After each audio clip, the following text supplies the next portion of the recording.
पर पदार्थों में सुख का अन्वेषण करना उस प्रकार का कार्य माना जाता है कि जिस प्रकार रेत में से तेल निकालने का कार्य। आप सुन रहे हैं? आप तेल निकालते हैं, मूंगफली का भी तेल निकलता है, तिली का भी तेल निकलता है, सरसों का भी तेल निकलता है और बहुत सारे धान हैं जिनमें से तेल निकलता है। किंतु अभी तक यह देखने में नहीं आया है कि रेत में से भी तेल निकलता हो। कहीं एक आध कोई एक्सेप्शन हो, अपवाद देखने को मिलता है क्या? यदि रेत में से भी तेल निकल जाए तो फिर कहना ही क्या। लेकिन जिस प्रकार रेत में से तेल निकल नहीं सकता, कितना भी प्रयास कर लो, घानी में पेल दो, लेकिन वह रेत पिल नहीं सकेगा। उसी प्रकार आगमकारों का ये कहना है, पर पदार्थों में सुख का अन्वेषण करता आया संसारी प्राणी ने, उसको ये भान नहीं है, उसे ये बोध नहीं है कि सुख किसमें से उत्पन्न हो सकता है। एक उक्ति हमने सुनी थी बुंदेलखंड में भी। कौन सी वो उक्ति है? जल में मीन प्यासा। और जल में मीन है फिर भी वह प्यासा है। जल की कमी पड़ गई क्या है? समुद्र में वह मीन रहता है, नदियों में मीन रहते हैं, सरोवर में भी मीन पाए जाते हैं, किंतु उस गहरी नदी में और समुद्र आदि में भी इतना अथाह पानी है, चारों ओर जल ही जल दिखने में आ रहा है। इसके उपरांत भी वह मीन प्यासा क्यों है? इसलिए प्यासा है क्योंकि वह बाहर ढूंढ रहा है। सुख का अन्वेषण संसारी प्राणी बाहर उसका छानबीन कर रहा है कि किसी पर वस्तु में सुख की उपलब्धि होने वाली है। यह मान्यता ये आज की नहीं है और एक व्यक्ति विशेष की नहीं, किंतु प्रत्येक संसारी प्राणी की धारणा और मान्यता है कि वस्तुतः सुख जो प्राप्त होता है वह पर वस्तुओं में ही प्राप्त होता है और इसके अन्वेषण के लिए, इसको प्राप्त करने के लिए अनेक प्रकार का वह पुरुषार्थ कर लेता है। और उसमें भी तुलनात्मक दृष्टि से भी वह सोचता है कि एक लखपति है अथवा आज व्यवसाय करके अथवा मजदूरी करके वित्त का अर्जन करके अपनी आजीविका का निर्वाह करने वाला जो व्यक्ति है, उसको भी तो कुछ सुख प्राप्त होता होगा, उसको भी होता है। तो दूसरा सोचता है कि इसकी अपेक्षा से लखपति के पास ज़्यादा सुख उपलब्ध है, और करोड़पति सोचता है लखपति से मैं ज़्यादा सुखी हूँ, और अरबपति ये सोचता है मैं करोड़पति से भी ज़्यादा सुखी हूँ।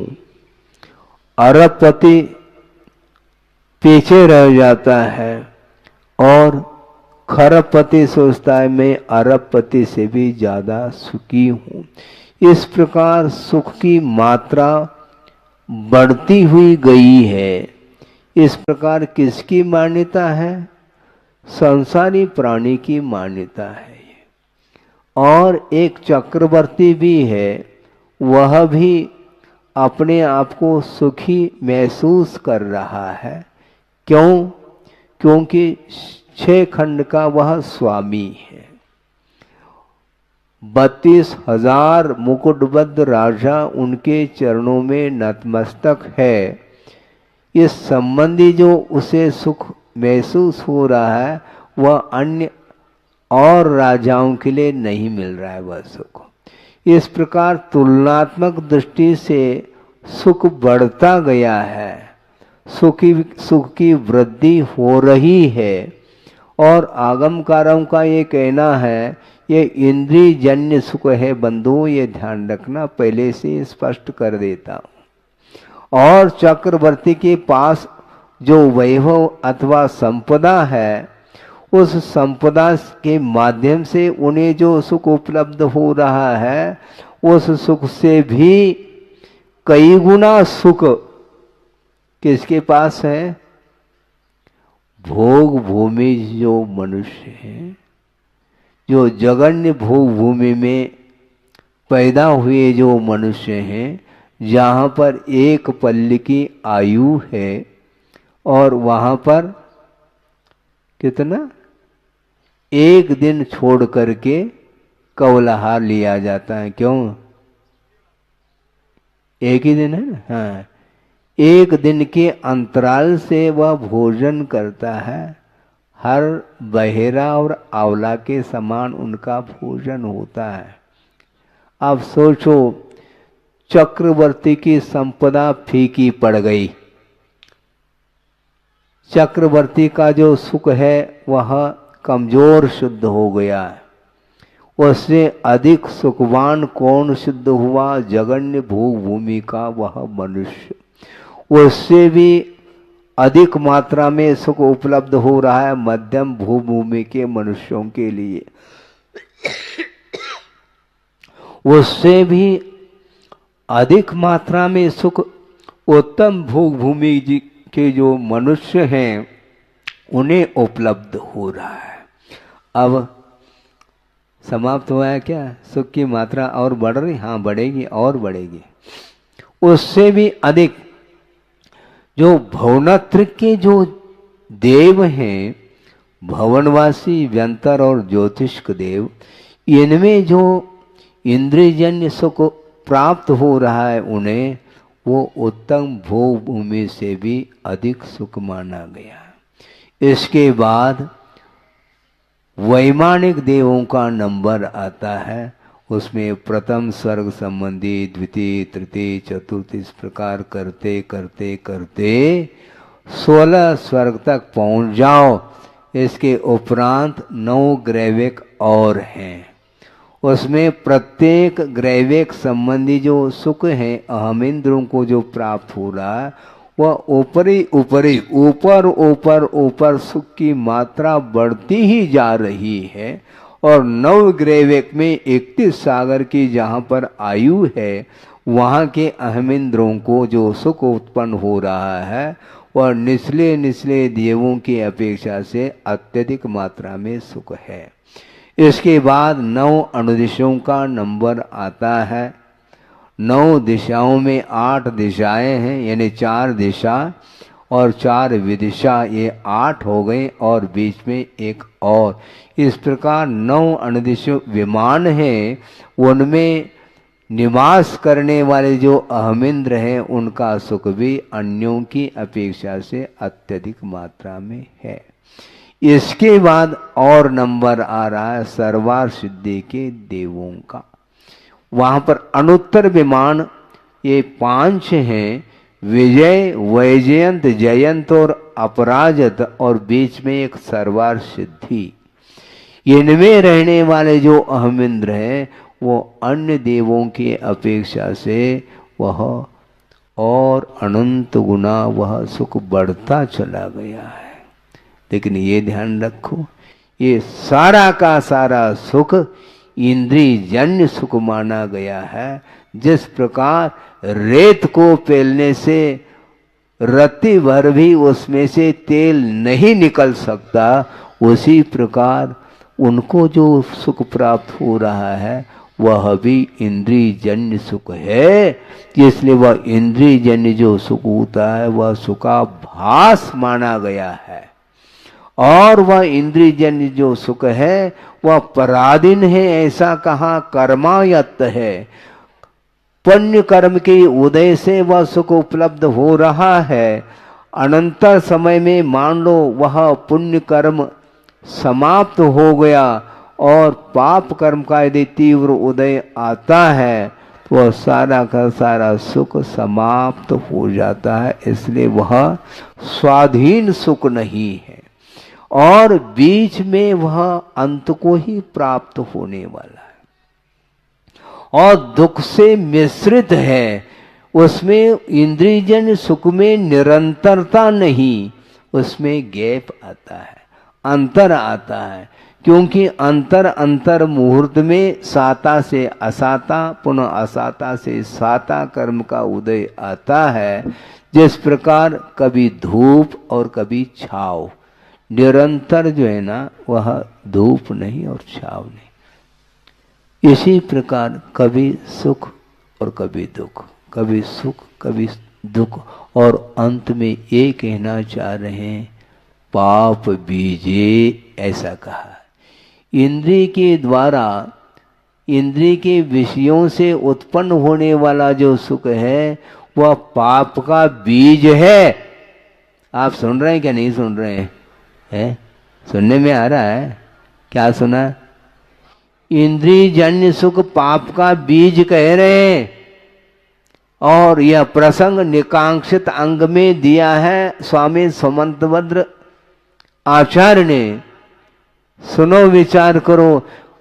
अर्थ यह है कि श्रद्धान की भूमिका में ही ये बात आती है कि सम्यक दृष्टि है तो उसके पास 8 अंग होते हैं। वह इंद्रिय जन्य सुख के प्रति वह किस प्रकार विश्वास करता है कि यह पाप का बीज है, इस प्रकार वह श्रद्धान बना लेता है। और आज वर्तमान में अपने आप को क्या मान रहा है? दुनिया में मेरे बराबर और कोई धनी नहीं है। इस प्रकार जिसकी धारणा है उसको ये सोचना चाहिए। चक्रवर्ती को भी सोचना चाहिए, इंद्र को भी सोचना चाहिए, मैं 3 लोक में सुखी हूं। इस प्रकार की यदि उसकी मान्यता है तो वह उसकी मान्यता ठीक विपरीत मान्यता मानी जाती है। क्योंकि इंद्रियजन्य सुख कभी भी सुख नहीं हो सकता, क्योंकि वह पाप का बीज कहा गया है। तो ऐसे स्थिति में ऐसा कौन सा विद्वान होगा, ऐसा कौन सा ज्ञानी होगा जो पाप का बीज बोना चाहता हो? सोचो, विचार करो। कमाने में लगा हुआ है संसारी प्राणी और सारा का समय कमाने में लगा हुआ है, किंतु उसका सारा समय व्यतीत गमा रहा है। वो समय को गमाओ नहीं। वित्त के उपार्जन में लंबा चौड़ा जो जीवन मिला था वो सारा का सारा विषयों में ही गमा रहा है। उससे और कौन अज्ञानी हो सकता है, ऐसा आचार्य कह रहे हैं। अर्थ यह है, अभी चारित्र को अंगीकार किया नहीं गया, किंतु चारित्र के अभाव में ही यह श्रद्धान का विषय बनता है कि पंचेंद्रिय के विषय ग्रहण करने योग्य नहीं है, ये छोड़ने योग्य हैं, क्योंकि ये पाप के बीज है। किंतु मन फिर भी उसी में अटका हुआ है।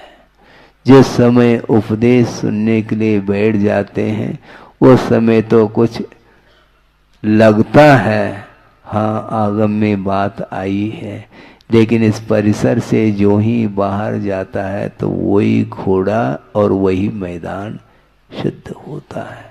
इसको बोलते हैं अनादिकालीन विषयजन्य संस्कार है।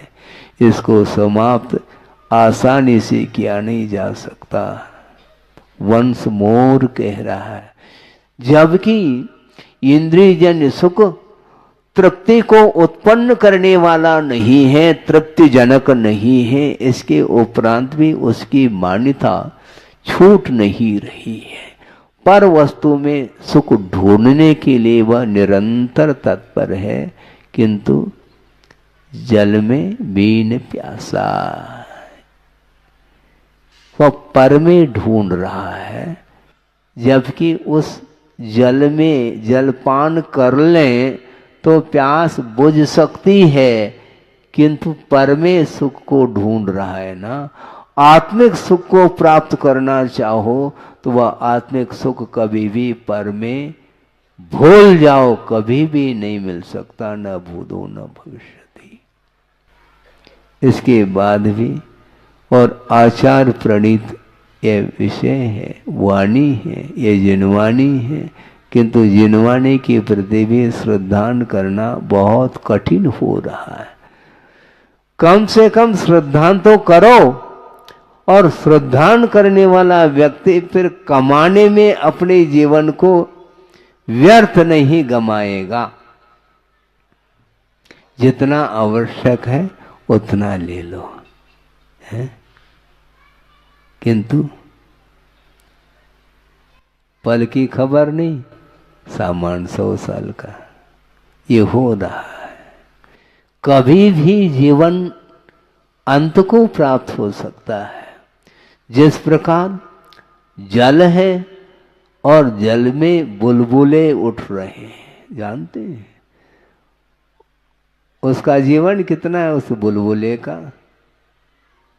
एक क्षण में किसी भी पल में वहां फूट सकता है, और उस बुलबुले को देख करके छोटे छोटे बच्चे आनंद का अनुभव करते हैं, और आप लोग हंसते रहते हैं। देखो बच्चे की देखो स्थिति कैसे, बच्चा नादान है, वह समझ नहीं रहा, बुलबुले के साथ भी खेलना चाह रहा है, और आप भी तो बुलबुले के साथ खेल रहे हो। आपका जीवन भी बुलबुले के समान है, इसके उपरांत भी उसकी ओर दृष्टि नहीं जा पा रही। किसी भी पल में जीवन का अंत हो सकता है, उसको कोई रोकने वाला नहीं। यथा बालम तथा वृद्धम, यथा बालम तथा वृद्धम, यथाढ़यम दुर्विधम तथा, यथा शूरम तथा भीरुम सामेन ग्रसतेन्तकः। अंतक बोलते हैं मृत्यु, यम, काल, वह समान रूप से ग्रस लेता है। किसको? किसको ग्रस लेता है? यथा बालम, बालक हो तो भी, वृद्ध हो तो भी, धनवान हो तो भी, निर्धनी हो तो भी, शूरवीर हो, हाँ रहो तुम अपनी जगह, आ जाओ, और डरपोक हो, तुम डरो या कुछ भी करो, तुम रोवो चिल्लाओ, कोई भी टस से मस नहीं होता, वह मृत्यु ग्रस लेता है। यदि मृत्यु से बचना चाहो तो अपने को इस संसार से ऊपर उठने का पुरुषार्थ करना चाहो। शूरवीरता का मद आ जाता है? बल मद आता है ना, हाँ बल मद, शारीरिक बल है, कोटि बट, हाँ रहो। तुम करोड़ों व्यक्तियों को परास्त कर सकते हो, किंतु मृत्यु को परास्त नहीं कर सकोगे। तुम ये ध्यान रखो, मृत्यु को परास्त करने के लिए रत्नत्रय की आराधना करने की आवश्यकता है। मृत्युंजयी बनने के लिए सिवाय मोक्ष मार्ग के अलावा और कोई मार्ग नहीं है कि हम मृत्यु के ऊपर विजय प्राप्त कर सके। इसलिए किंतु संसारी प्राणी क्या क्या करता रहता है। एक श्लोक आपके सामने रख रहा हूं। आचार्य समंतभद्र स्वामी ने शीतलनाथ भगवान की स्तुति करते हुए स्पष्ट लिखा है कि संसारी प्राणी सुख के लिए क्या क्या करता रहता है। अपत्य वित्तोत्तरलोक तृष्णया तपस्विन केचन कर्म कुर्वते भवान पुनर्जन्म जरा जिहासया त्रयीम प्रवृत्तिम समधि अवारुणत। ऐसा कहा। हे भगवान, आपने मन वचन काय के चेष्टा को रोका है। किस लिए? जन्म जरा और मृत्यु से ऊपर उठने के लिए। हे भगवान, आपने मन वचन काय की चेष्टा को रोक दी है। किंतु संसारी प्राणी भी तप करता है। संसारी प्राणी के तप में और आपके तप में हे भगवान जमीन आसमान का फर्क देखने में आ रहा है। क्या है? अपत्य वित्तोत्तरलोक तृष्णया केचन कर्म कुर्वते।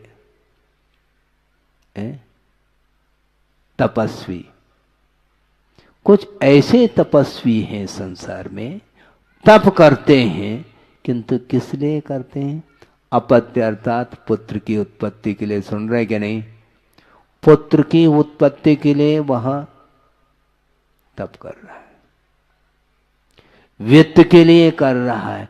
उत्तर लोक तृष्णया यानी भावी आगामी भव में मुझे इस प्रकार की संपदा प्राप्त हो, इस तृष्णा को लेकर के वह तप कर रहा है। इसलिए उसका तप कुतप माना जाता है। वह उत्तम तप के कोटि में नहीं आ सकता। ख्याति, पूजा, लाभ, जमीन जायदाद, पुत्र, कलत्र, ये सारे के सारे जो भोग्य सामग्री हैं, जिनके माध्यम से सांसारिक सुख की उत्पत्ति होती है, उसको प्राप्त करने के लिए अनेक प्रकार का तप करता है संसारी प्राणी। किंतु हे भगवान शीतलनाथ भगवान, आपने जो तप किया है वह किसके लिए है? जन्म जरा मृत्यु के क्षय करने के लिए हे भगवान आपने तप किया है, तप को अंगीकार किया है। इसको बोलते हैं तप। इस तप के माध्यम से जो सुख की उपलब्धि होगी वह इंद्रियातीत अनंत सुख की उत्पत्ति होती है। हाँ, सुख की तुलना करते करते आपके सामने कहाँ तक ले गए हमने? सर्वा सिद्धि के अहमिंद्र का सुख उसके नीचे वालों के सुख की अपेक्षा से अत्यधिक मात्रा में सुख है। और उससे भी सुख किसको मिलता है? सुनो, जल्दी नहीं करो। उससे भी अधिक सुख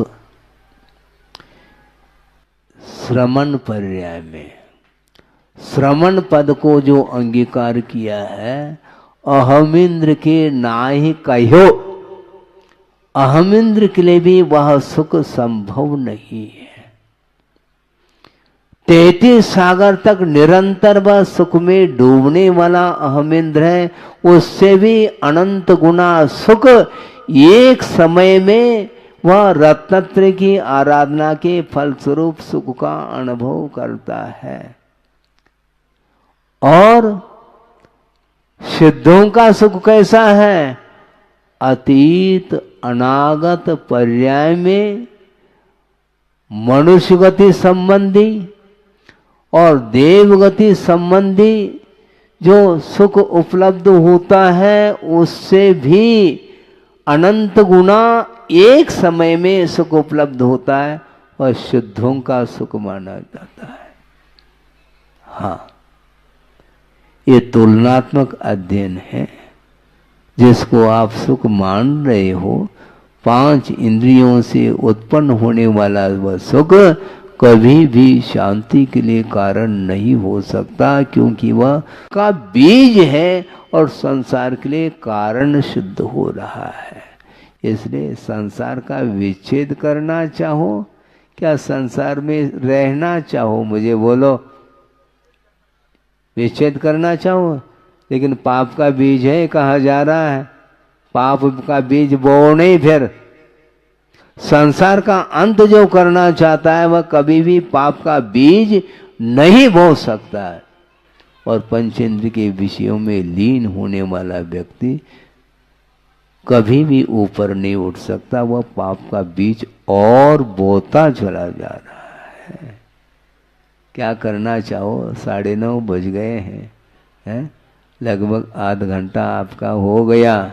सुख मिला है? मिला? मिल रहा है? कैसा सुख मिल रहा है? अतीन्द्रिय सुख यहां नहीं मिल सकता, ध्यान रखो।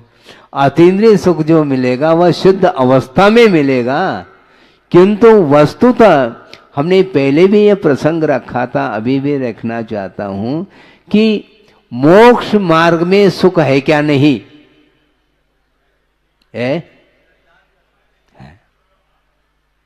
मोक्ष मार्ग में सुख है क्या? नहीं।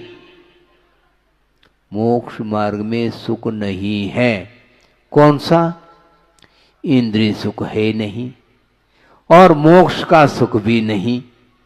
देखो, मोक्ष मार्ग पर चलने वाला जो श्रमण होता है उसके लिए न मोक्ष सुख मिल रहा है न इंद्रिय सुख मिल रहा है, तो कौन सा सुख मिल रहा है? तो आस्थागत सुख मिल रहा है। आस्था संबंधी जो सुख है वह काष्ठागत जो सुख है उसके लिए कारण है, ऐसा आचार्यों का कहना है। यानी सुख की पराकाष्ठा, अंतिम सुख, उस सुख के साथ किसी की तुलना नहीं की जा सकती। ऐसा सुख सिद्धों में उत्पन्न होता है। उस सुख के लिए कारण यह आस्था मानी जाती है। इसलिए मोक्ष मार्ग में श्रद्धान के माध्यम से जो आह्लाद का अनुभव होता है वह और अन्यत्र संभव नहीं है। इसलिए मोक्ष मार्ग पर आरूढ़ होना पड़ेगा।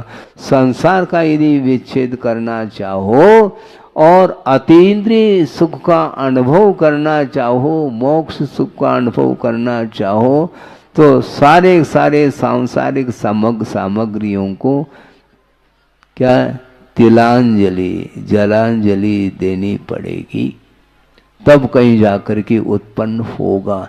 एक छोटा सा प्रसंग आपके सामने रख करके इस विषय को पूर्ण कर लूं कि संसारी प्राणी परमे सुख को ढूंढ रहा है।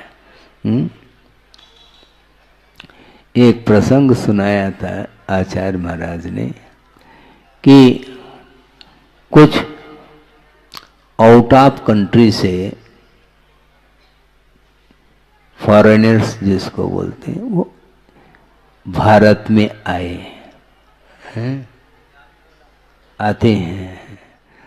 अरब कंट्री से आए थे बताते, ऐसा सुना। अच्छी बात है। उतनी दूर से आए, यहाँ का सुख, यहाँ का वातावरण, यहाँ का दृश्य देखने का मन उनका हुआ, और यहाँ पर आए तो आने के बाद बहुत सारे लोग थे, वो 150 लोग हो सकते हैं, उनकी एक टीम थी। वो आ गए, आकर के एक ऐसे स्थान में पहुंच गए जहां पर फुल फैसिलिटी थी। वहां पर ठहरे और गर्मी का वह मौसम था, और गर्मी के कारण पसीने से तर हो रहे थे। और दूसरी बात यह है, अरब कंट्री में सुनते हैं पानी की कमी, शॉर्टेज, और उसकी अपेक्षा से, उसकी तुलना में भारत में भरपूर पानी देखने को मिला। किनको? उन लोगों को। कहाँ देखा उस पानी को? है नदी में नहीं, जहां पर ठहरे थे वो, है वहां पर टोंटी घुमा दी किसी व्यक्ति ने, पानी आने लगा। और ये सारे सारे लोग देख रहे हैं, अरे वहां पर तो पानी के लिए तरसते थे और यहाँ पर पानी ही पानी मिल रहा है। यहाँ के लोगों को उन्होंने देख लिया कि टोंटी को घुमाते ही पानी। अरे ये तो बहुत ही अच्छा है। उस टीम में से एक व्यक्ति ने सोचा, गजब हो गया, आश्चर्यचकित हो गया, विस्मय हो गया। उसने पूछा कि इस प्रकार की टोंटी और मिल सकती है? क्यों हंस रहे हो? उसने सोचा कि बाजार में जाना चाहिए, दुकान में जाना चाहिए और इस प्रकार की टोंटी को हमें खरीदना है। और वो पहुंच गया। पहुंच करके जहां पर टोंटी बेचने के लिए काफी मात्रा में रखी गई थी, जाकर के पूछा, भाई साहब, हाँ, इसका भाव क्या है? अच्छा, इसका भाव तो है 1000 रुपए में एक आता है। अच्छी बात है, हमें चाहिए। ठीक है, ले लो। हमें लगभग 100 टोंटी दे दो। 100 टोंटी दे दो। और दुकानदार हंस रहा है, मुस्कान ले रहा है और ये पूछ रहा है उस ग्राहक को, क्यों भाई साहब, इतने टोंटी आप एक साथ खरीद रहे हैं, क्या कर लोगे? अब पूछो नहीं, पहले दे दो। हाँ, ले लिया। और वो दुकानदार हंस रहा था। क्यों?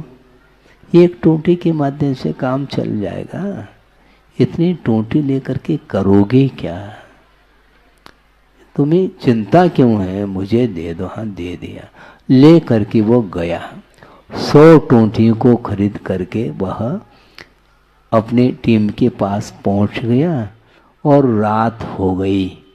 रात हो गई, वो सारे के सारे लोग रजाई ओढ़ करके सोने के लिए तैयारी कर दी और सो गए। अभी नींद किसी को लगी नहीं थी।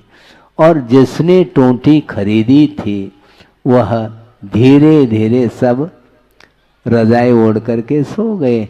और वह खोल करके एक टोंटी को लेता, टोंटी को घुमाता, अरे एक बूंद भी पानी नहीं आ रहा।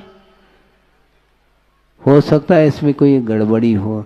दूसरे टोंटी को वो घुमाता है, तीसरे को घुमाता है, सारे सारे टोंटियों को चेक कर लिया, एक बूंद भी पानी नहीं आया। वो सोचता है मेरे साथ धोखा हो गया है। इतने में पास में जो साथी था वह धीरे धीरे वह लेटे लेटे ही इस दृश्य को देख रहा था कि देखो ये पागलपन है, क्या कर रहा है। तुम क्या कर रहे हो? क्या क्या कर रहा हूँ, मेरे साथ धोखा हो गया। क्या हो गया? देखो हमने टोंटी घुमा ली, पानी नहीं आ रहा है। तुम पागल हो। पागल कैसे? टोंटी में थोड़ी पानी है, टोंटी के थ्रू पानी आता है, टंकी में पानी होता है, ये ध्यान रखो। किस में पानी होता है? टोंटी में होता है क्या? नल में पानी होता है क्या? नल के थ्रू, टोंटी के थ्रू वह पानी गिरता है। इसलिए टोंटी को घुमाने से टैंक में से वह नल के थ्रू आकर के टोंटी के माध्यम से नीचे गिरता है, ये ध्यान रखो। अच्छा ऐसा है? हाँ ऐसा है। और आप लोग हंस रहे होंगे, लेकिन प्रत्येक संसारी प्राणी की यही दशा हो रही है। पंचेंद्रिय के विषयों में वह सुख को ढूंढ रहा है, पर वस्तु में सुख नहीं है। इसको बताने के लिए दृष्टांत दिया है, क्योंकि वहां पर पानी की कमी थी और यहाँ पर पानी पानी दिख रहा था, तो उसने सोचा कि पानी जो आ रहा है वह टोंटी में से आ रहा है, तो टोंटी में पानी होगा, टोंटी में एक बूंद भी पानी नहीं रहता, ये ध्यान रखो। उद्गम स्थान, पानी का जो स्रोत है वह टोंटी नहीं किंतु वह टैंक है। उसी प्रकार जो सुख का स्रोत है वह आत्म तत्व है, आत्मा में से सुख आता है।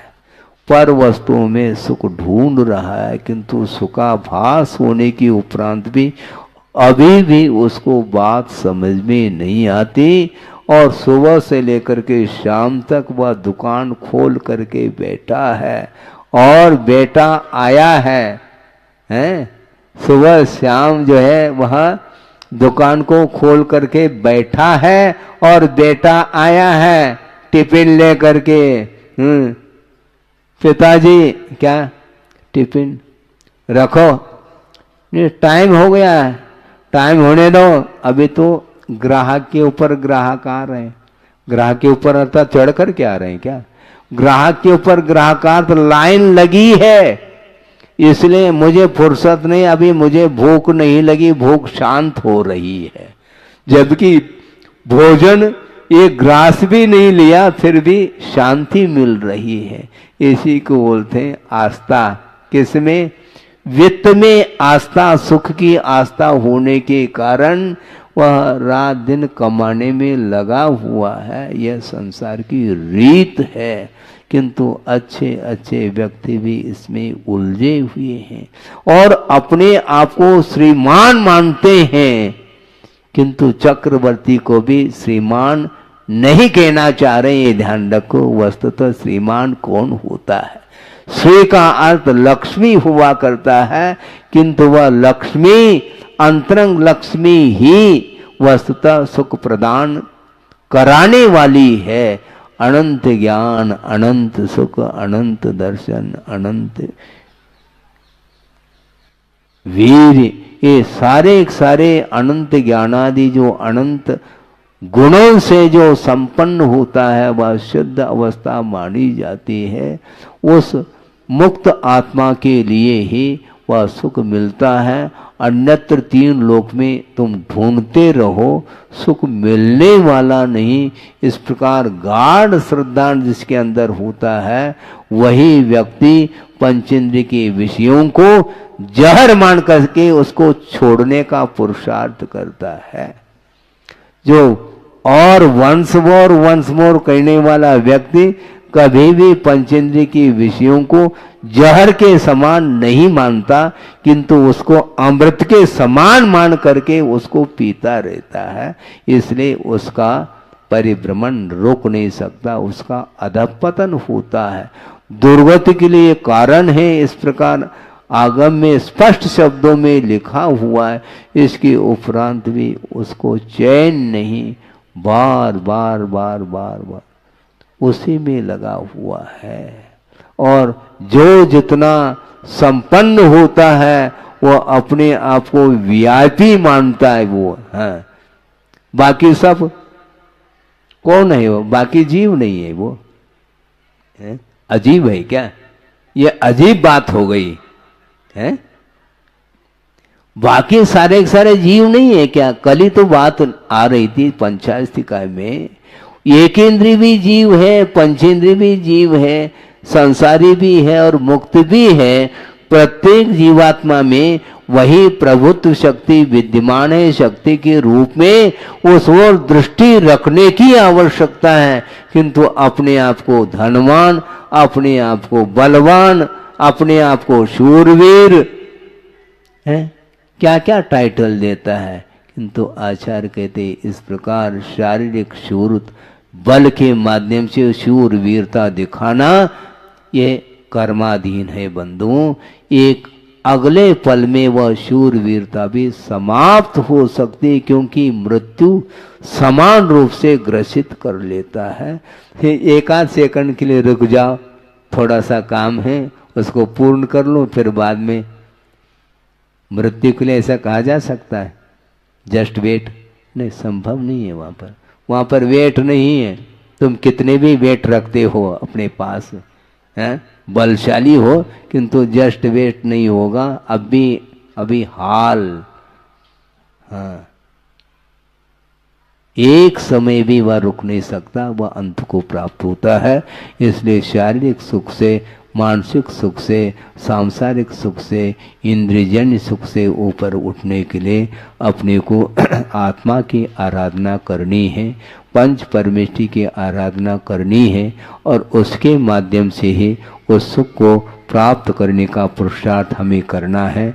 इस प्रकार यह आगम के माध्यम से निकांक्षित अंग के प्रसंग में ये विषय दिया गया है।